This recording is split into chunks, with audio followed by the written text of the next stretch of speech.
We must now select which mailboxes and folders will be made available through the GSA.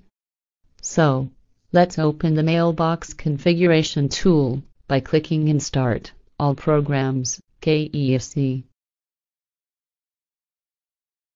The tree shows all the mailboxes along with their corresponding folders.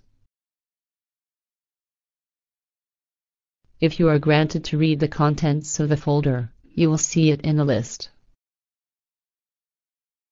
You can manually check your desired folders, or use the Select Folders button on the toolbar. You can select any folder of the tree, including the public folders.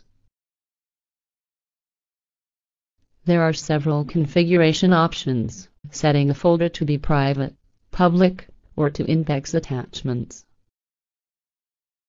Also, you have the possibility to monitor all the folder hierarchy, including all new subfolders that might be created later. By clicking on the Run Simulation button, you can know how many licenses will be consumed before actually uploading any data to the GSA.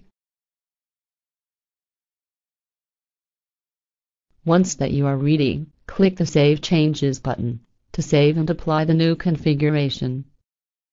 If you want more information, please visit www.kayxo.com.